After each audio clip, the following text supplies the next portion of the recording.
बिस्मिल्लाहिर्रहमानिर्रहीम। नाज़रीन इकराम सलामुन अलैकुम। प्रोग्राम मसाइल ज़िंदगी ग्लोबल के आज के इस बिल्कुल ही नए एपिसोड में मैं आपका मेज़बान ज़ीशान हैदर रिजवी आप तमाम का इस्तकबाल करता हूँ। नाज़रीन इकराम, आज फिर हम तशरीफ़ फरमा हैं चंद ऐसे सवालों को लेकर जो अपने आप में सवाल बनकर घूम रहे हैं हम में से बहुत से अफराद के अज़हान में। आपकी जानिब से पूछे गए सवालों की फ़हरिस्त हफ्ते दर हफ्ते बढ़ती जा रही है। हमारी ये पूरी कोशिश होती है कि जिन मौज़ूआत पर बहुत ज़्यादा तादाद में हम तक सवाल पहुँचें उनमें से चंद अहम तरीन सवालों को हम अपने इस प्रोग्राम में शामिल करें और उनके तफसीली जवाब को दुनिया के मुख्तलिफ मुल्क के उलमा इकराम के ज़रिए अपने इस प्रोग्राम के ज़रिए आप तक पहुँचाएँ। नाज़रीन इकराम, ज़्यादा वक्त ना लेकर आइए आज के इस प्रोग्राम का बाकायदा आगाज़ करते हैं सबसे पहले सवाल के साथ। और मसाइल ज़िंदगी ग्लोबल के आज के इस एपिसोड का सबसे पहला सवाल जो है वो सवाल मुंबई शहर से है। हमारे ही एक व्यूवर जो क्रिश्चियन रिलीजन से बिलोंग करते थे, उन्होंने दीन इस्लाम को कबूल किया है और उनका सवाल जो है इंग्लिश लैंग्वेज में है। मैं मुख्तसरन इसे उर्दू ज़ुबान में ट्रांसलेट करता चलूँ। सवाल कुछ इस तरह से कर रहे हैं कि मैं एक ईसाई था, थोड़े दिन पहले मैंने दीन इस्लाम को कबूल किया है, तो अब क्या दीन इस्लाम इसकी इजाज़त देता है मुझे कि मैं अपने माँ बाप से मिलने जाऊँ, उनसे राबता कायम रखूँ जो अब भी ईसाई धर्म यानी ईसाई रिलीजन से बिलोंग करते हैं। और इस सवाल के तफसीली जवाब को हमने जाना हुज्जतुल इस्लाम वल मुस्लिमीन अल्लामा ज़ुहैर आबदी साहब से जो पाकिस्तान से हैं। आइए इस सवाल के जवाब को उनसे जानते हैं। इस सिलसिले में माँ बाप की खिदमत के सिलसिले में हमारे नबी के दौर का एक वाक़या भी मिलता है। एक नौजवान जो इस्लाम लेकर आया था, उसकी वालदा काफिरा थी, तो उसने आकर नबी करीम सल्लल्लाहु अलैहि वसल्लम से फरमाया कि मेरी माँ काफिरा है और वो पसंद नहीं करती कि मैं मुसलमान हूँ, तो क्या मैं अपने माँ को छोड़ दूँ? तो सरकार ने फरमाया कि नहीं, अब पहले से जाके ज़्यादा अपनी माँ की खिदमत कर, पहले से ज़्यादा खिदमत कर अपनी माँ की। चुनाचे उसने पहले से ज़्यादा खिदमत की तो उसकी माँ ने पूछा कि मैं देख रही हूँ आजकल तो मेरी कुछ ज़्यादा खिदमत कर रहा है। तो माँ ने उस नौजवान ने जवाब दिया कि मेरे नबी ने मुझसे ये कहा है। उसने कहा अगर ये दीन इतना अच्छा है तो मुझे अपने नबी के पास ले चल, और फिर उस औरत ने भी इस्लाम कबूल कर लिया। तो कुरान की आयत भी इस सिलसिले में यही कहती है कि माँ बाप का एहतराम तुम्हें करना है। सूरह लुक़मान की आयत है, ववस्सैना इंसाना बिवालिदैहि है, हमने इंसान को वालिदैन के बारे में वसीयत की है। तो यहाँ एक तो लफ्ज़ इंसान कहा है और एक लफ्ज़ वसीयत कहा है, जिसका मतलब यही है वसीयत का कि ये जो बात हम कह रहे हैं तुम्हें माँ बाप की इताअत की और माँ बाप की खिदमत की, ये किसी सूरत में तब्दील नहीं होगी। सिर्फ इसकी तब्दीली की एक ही कंडीशन है, वो ये कि वो कुफ्र का हुक्म दें, शिर्क का हुक्म दें, दीन से हटाने का हुक्म दें, तो उसमें इताअत न करना। बाकी हर मामले में माँ बाप की इताअत, चाहे वो काफिर ही क्यों ना हो या ईसाई क्यों ना हो, हिंदू क्यों ना हो, आपने हर सूरत में माँ बाप की इताअत करनी है। जज़ाकल्लाह आगा, बहुत बहुत शुक्रिया आपका इस पर तफसीली जवाब के लिए। हम आपके बहुत बहुत शुक्रगुजार हैं। उम्मीद करते हैं हमारे तमाम व्यूवर्स जो ख़ास तौर से नॉन इस्लामिक व्यूवर्स हैं और जिन्हें इस तरह का सवाल अगर उनके दरमियान है तो फिर इस सवाल के जवाब से वो ज़रूर इस्तिफ़ादा हासिल किए होंगे। और डियर व्यूवर्स, हमारा अगला सवाल जो है वो सवाल गुजरात के भावनगर से है और ये सवाल कर रहे हैं जनाब हसनैन अली साहब। और उनका सवाल कुछ इस तरह से है कि सलामुन अलैकुम। वालेकुम अस्सलाम। क्या ऐसे लोगों को रेस्पॉन्ड करना, उन्हें जवाब देना लाजिम है जो नबी करीम अइम्मा अतहार अलैहिस्सलाम की बेहुरमती करें? ऐसे आलम में क्या उनको जवाब देना या उनको रेस्पॉन्ड करना सही है? ये लाजिम है कि यहाँ पर इस बात का अंदेशा होता है कि हम एक बेबुनियाद बहसबाजी में पड़ सकते हैं, और ऐसे आलम में क्या करना चाहिए, किस तरह का रवैया होना चाहिए? वो इस पर तफसीली जवाब जानना चाहते हैं। और इस सवाल के एक डिटेल आंसर को हमने जाना हुज्जतुल इस्लाम वल मुस्लिमीन आगा सैयद मोहम्मद मूसवी साहब से जो इस वक्त यूनाइटेड किंगडम के लंदन शहर में हैं। आइए इस सवाल के जवाब को उनसे जानते हैं। इस्लाम, रसूल और अहले बैत सल्लल्लाहु अलैहिम अजमईन के दुश्मनों के प्रोपेगेंडा के ख़िलाफ़ जवाब देना चाहिए, मगर जवाब हम जब देते हैं अक्ल के हिसाब से, लॉजिक के हिसाब से, दलील और बुरहान के हिसाब से। अगर वो लोग गाली देना का तरीक़ा रखते हैं तो हम गाली नहीं देते हैं, हम जवाब देते हैं अक्ल, बुरहान, दलील के हिसाब से है।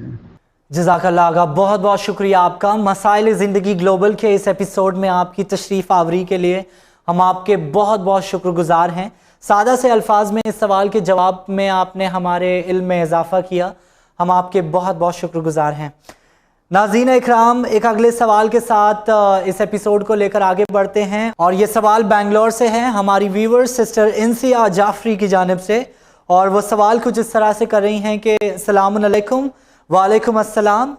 Islam is a religion of peace and forgiveness. Then what about the capital punishments like stoning, cutting of fingers, hanging to death, etc., etc.?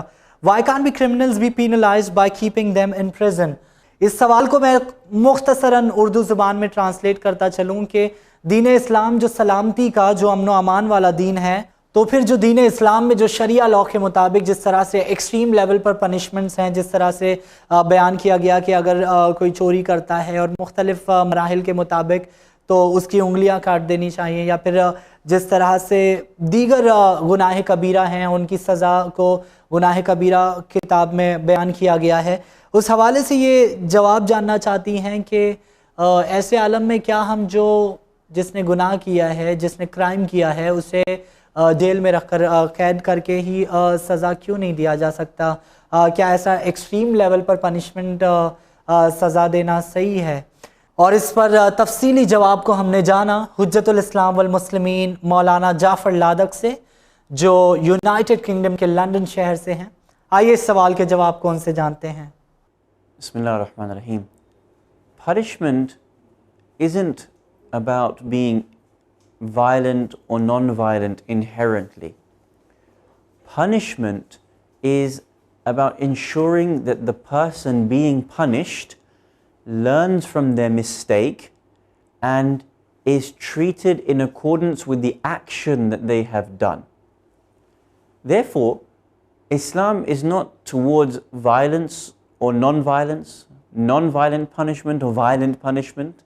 Islam is about the rehabilitation of the individual and the society being well protected from the individual who has committed that particular crime. This is a very obvious underlying philosophy when it comes to punishment. It is about the rehabilitation of the crime doing or the defendant that has committed the particular act. Now, having understood this, we have to understand that at the time of the 7th century Arabian people, they were a very violent people. They would go to war with each other constantly. They would have tribal wars with each other for generations after generations. They were people who understood and practiced through the threat of violence. Now, to understand the law, we have to understand the crime that has been committed. Let me give you an example, because the viewer has rightly questioned about cutting off the fingers. In Islam, we don't believe in cutting off the hand. We believe in cutting off the fingers. Now, let me give you a reasoning for this. In the Arabian society, people had to travel by caravan a great distance in order to be able to purchase and sell through trade. The people who lived in Mecca would have to travel all the way to Syria, all the way to Egypt, all the way to India in order to buy and sell cloths, silks, atar, and so on and so forth. How long do you think those travels were? Sometimes they were 3, sometimes they were 6, sometimes they were 12 months. So in order to pay for that travel was a very great distance. You don't know whether you would be attacked on the way by robbers. You don't know how long it's going to take till you see your wife, your children. Now imagine you've gone and traveled for 12 months in order to get cloths, silks, brocades, atar, in order to sell in Mecca. Then when you arrive back in Mecca, someone steals from you. 12 months of travel, investment, all of a sudden has gone. There needs to be a punishment so severe, strict enough, that would put off the thief from doing that act. If, for example, all you said was, okay, you've stolen from this man, I'm going to put you in jail for 6 months. He's had to go and work for a whole year, but as a result, I'm going to put you in jail for 6 months. Are those two things equal? No, they're not equal. The punishment has to be such a deterrent that it is at least equal to the crime or above the crime, so that you do not consider doing the crime again. Society is safe from that crime. So what did it say? You've stolen from someone who has spent a year trying to get money for their own family. We will cut off your fingers, which means that you can no longer take from someone else again. It's known in society that you are this type of person. So it makes sense that the crime has to fit the punishment, and the punishment has to fit the crime. This is the first thing. We stated here two important things. One, the society was very violent, and two, the type of punishment was in accordance with the crime as well. This is the first thing. The second thing is that when it comes to imprisonment, there wasn't such a thing as imprisonment at the time of Rasulullah or at the time of Amir al-Mu'mineen Ali ibn Abi Talib salamullahi alayhima. Let me repeat that. Islam originally, in the haqiqi sense, does not believe in imprisonment. Why? Very simply, because when you are imprisoned, your right of freedom has been taken away from you. You are a person who has a right to travel, a right to earn money, a right to be with your family. If I imprison you, that thing is taken away from you. Also, Islam believes that if you imprison lots of criminals in the same place, what will happen is criminality will be bred between them. I will speak to you about the crimes that you have committed, I will learn from you. You will learn my system of crime from me. It will only harbor and foster criminality amongst hundreds and thousands of inmates. The proof of this is go to any Western country. You know what happens?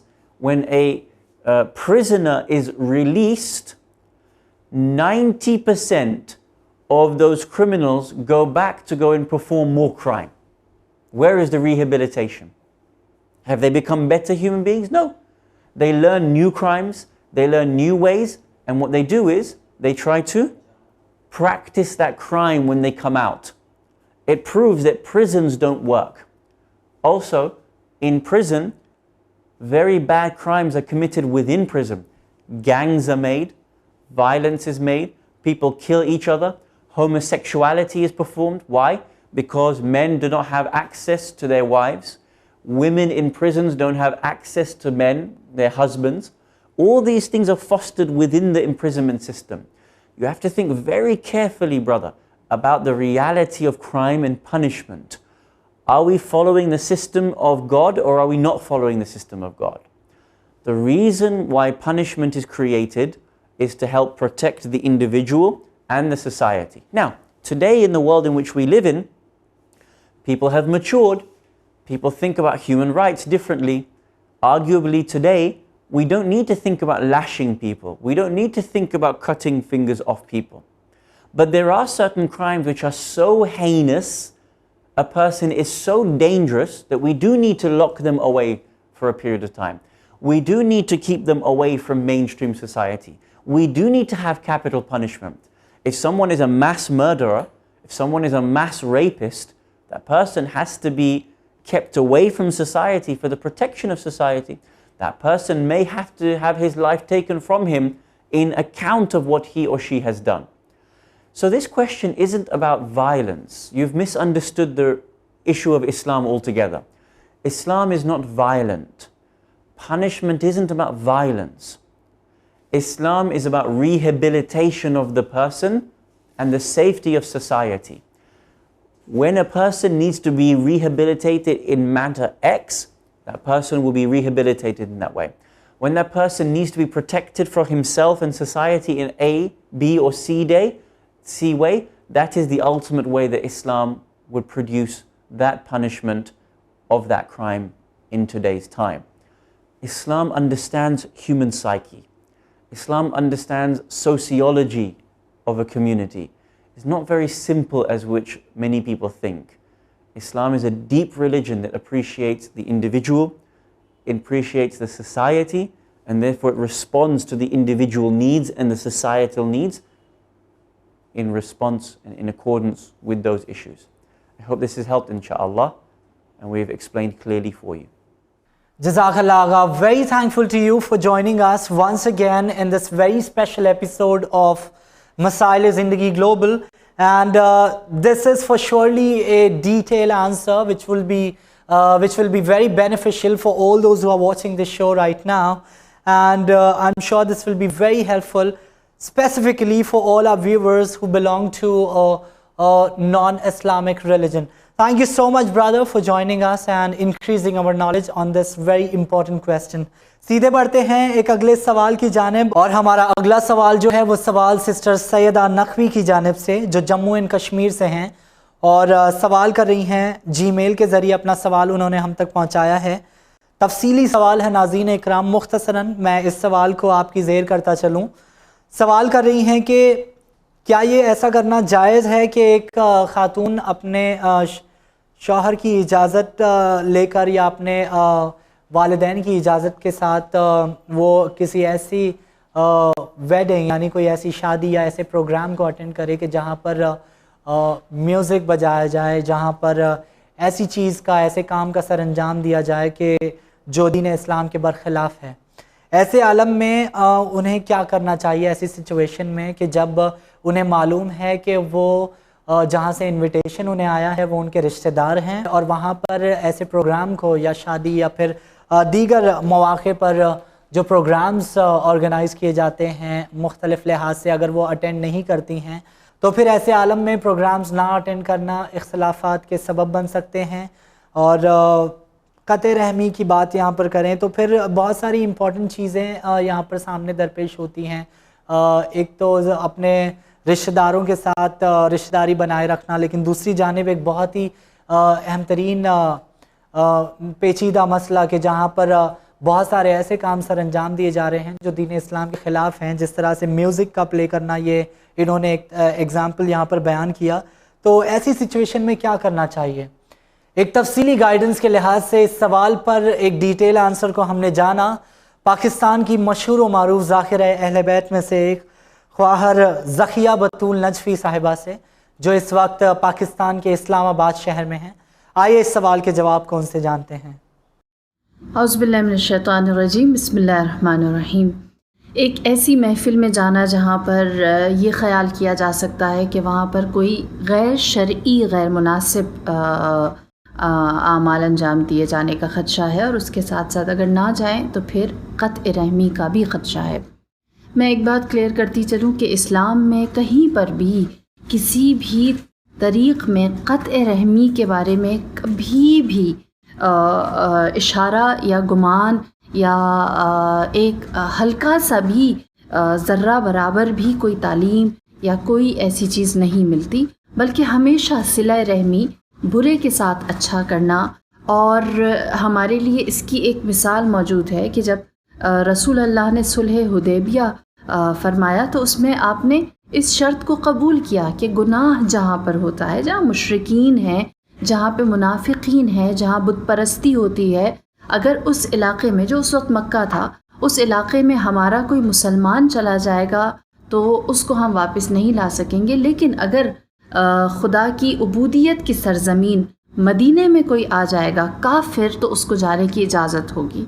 यानी रसूल अल्लाह ने मक्का जाने से, मुशरिकीन के दरमियान रहने से कभी मना नहीं किया, बल्कि गुनाहों के दरमियान रहते हुए बहुत सारा दीन फैलाने के लिए इस चीज़ को एक आप कहें कि अपॉर्चुनिटी समझा है। तो क़त्ए रहम का कहीं पर भी हमें कोई ऐसी तालीम नहीं मिलती। हाँ, जहाँ पर आपको यकीन है कि ऐसी गैदरिंग है जहाँ गुनाह हो सकता है, गैर शरई आमाल अंजाम दिए जाते हैं, तो उसके लिए तरीक़ ये है कि इंसान वहाँ जाए और शरीयत को पूरा करके या इखलाकियात को पूरा करके आ जाए और एक अच्छी मिसाल कायम करे हुस्न इखलाक की, हुस्न मुआशरत की اور آپ کہیں کہ شرعی سوشلائزنگ کی. مثال کے طور پر اگر کوئی شادی ہے تو شادی میں جس طرح کا ہلا گلا یا جس طرح کے ڈانس گانا یا جس طرح کی دوسرے اعمال جو غیر مناسب ہیں وہ ہو رہے ہوتے ہیں، ان میں شرکت نہ کریں، اس میں کسی کو انکریج نہ کریں، اس میں تعاون نہ کریں، اس کا حصہ نہ بنیں، اور اس سے نیتاً لطف بھی نہ لیں کہ آپ کہیں کہ چلے میں خاموشی سے بیٹھا ہوں اور اس سے لطف لے رہا ہوں جبکہ میں اس میں حصہ نہیں ڈال رہا. نیت ہی نہ کریں کہ میں اس سے کسی طریقے سے مزہ لوں. پہلی چیز. دوسرا یہ کہ ضرور شامل ہوں، بزرگوں کی دعائیں لیں، بچوں کو دعائیں دیں، اور اپنا فرض انجام دے کر آپ وہاں سے اٹھ کر آ جائیں. اگر کوئی غمی یا خوشی کا موقع ہے، قطع رحم کے بارے میں کہیں پر بھی کوئی بھی تعلیم ایسی نہیں ملتی کہ جس میں یہ کہا جائے کہ اسلام نے کہیں جانے سے ممانعت کی ہے. ضرور جائیے اور اسلام کی تبلیغ اپنے حسن معاشرت سے صحیح دین کو لوگوں تک پہنچائیے. والسلام علیکم ورحمۃ اللہ وبرکاتہ. جزاک اللہ خیر. بہت بہت شکریہ آپ کا، اس پروگرام پر آپ شامل ہوئیں اور اس پروگرام میں آپ نے اس سوال پر تفصیلی جواب کے ساتھ ہمارے علم میں اضافہ کیا، ہماری رہنمائی کی. ہم آپ کے بہت بہت شکر گزار ہیں اس کے لیے.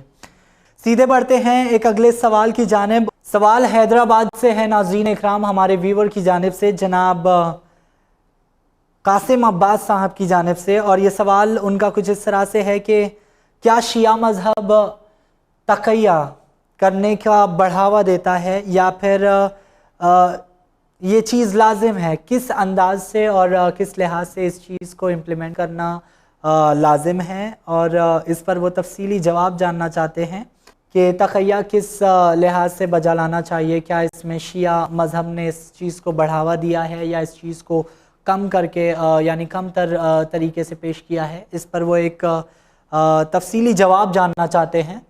اور اس سوال کے جواب کو ہم نے جانا حجت الاسلام والمسلمین مولانا شبیر قمی صاحب سے، جو جموں اینڈ کشمیر سے ہیں.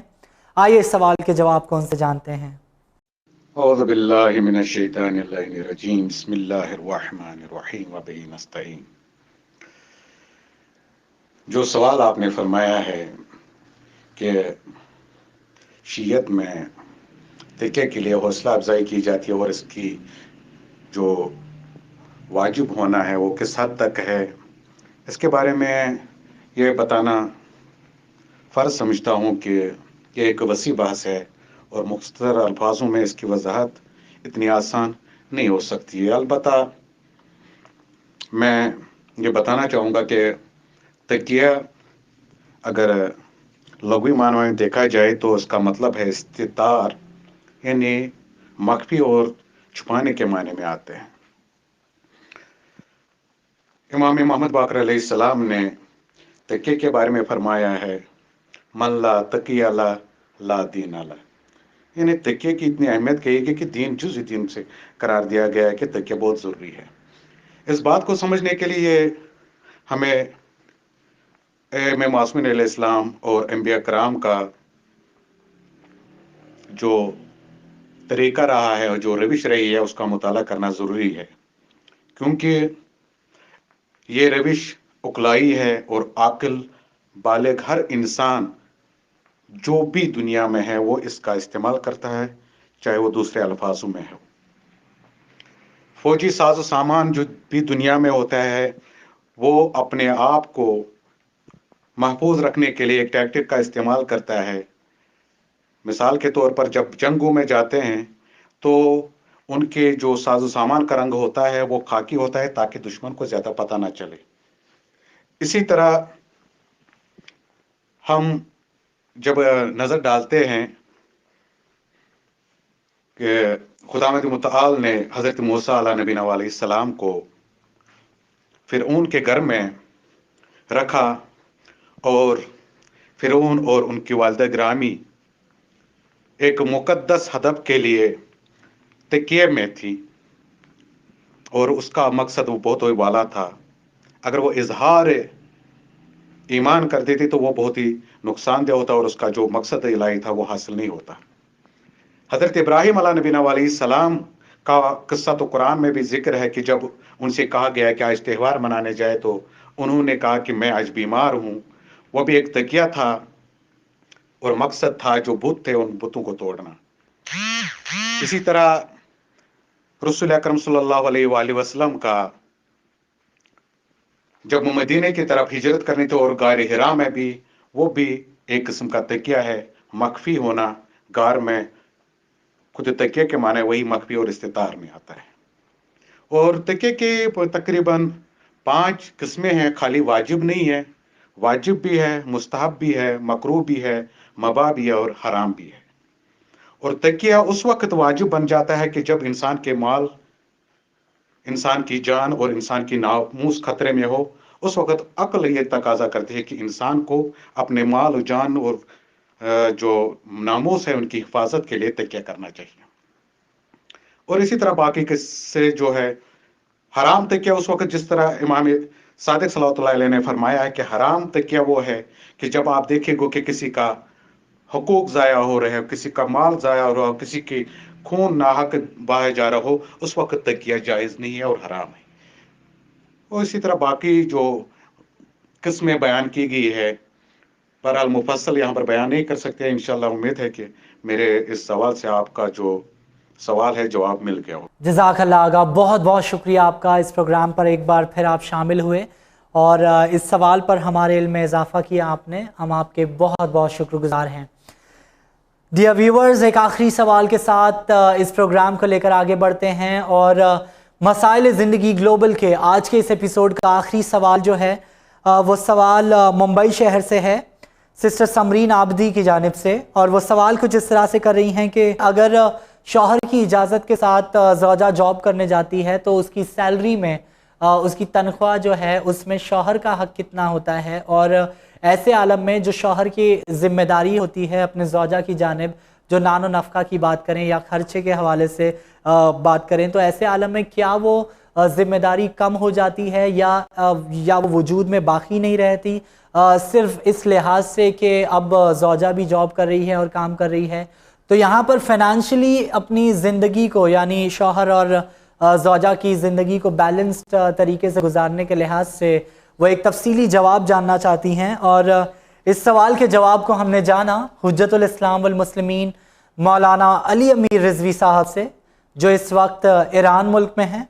आइए इस सवाल के जवाब को उनसे जानते हैं। बिस्मिल्लाहिर्रहमानिर्रहीम। अगर कोई खातून जॉब करती हैं, कोई लेडी जॉब करती हैं, तो फिर भी उनके शौहर के ऊपर उनका खर्च, उनका नफका वाजिब है।